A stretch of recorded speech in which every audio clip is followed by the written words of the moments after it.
Clear option and they cooked well. RCB வந்து எப்போ வந்து அந்த தினேஷ் கார்த்திகோட இன்புட்ஸ் உள்ள வந்து அந்த மூவ் அபவுட் அவரோட இன்புட்ஸ் உள்ள வந்து டீம் அப்படியே ரீவாம் பண்ணிட்டாங்க.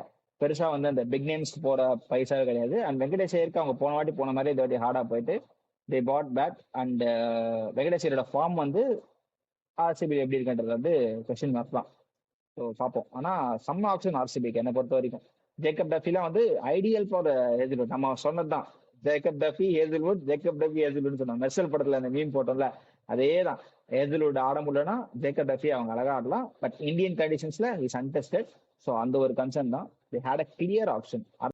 இவங்க எங்க மாட்டிப்பாங்கன்னு எனக்கு ஃபீல் ஆகுதுன்னா, புவி, ஹேசல்வுட் ஆர் டஃபி, இந்த 2 பேசர்ஸ் ஓகே. 3வது ஒரு இந்தியன் பேசர் வேணும். எஸ்தேஎல் தான் அவங்க ரிட்டைன் பண்ணியிருந்தாங்க. பட் எஸ்தேஎலோட கரண்ட் நிலைமை என்னன்னு தெரியல.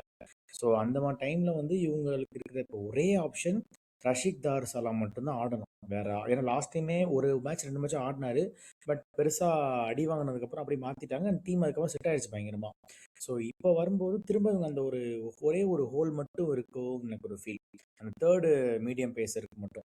ஸோ அதை வந்து இவங்க திரும்ப ரஷிக் தார் சலாம் ஒரு 2 ஓவர், அப்புறம் ஷெப்பர்டை வச்சு ஒரு 2 ஓவர் அப்படி இப்படின்னு தள்ளலாமே தவிர அந்த எஸ் தயால் கொடுத்த கம்ஃபர்ட்டை வந்து இவங்க கொடுப்பாங்களா அதுங்கிறது ஒரு வாய்டு. யோகேஷ் யாதவ்னு ஒரு லோக்கல் பிளேயர் எடுத்திருக்காங்க. அண்ட் ஒரு ஆல்ரவுண்டர் யாஸ் தயால் மாதிரி டெத் ஓவர்ஸ்ல போடக்கூடிய ஒரு போலர். எஸ்பெஷலி அவங்க யாஸ் தயாலே கன்சிடர் பண்ணி தான் டெத். And then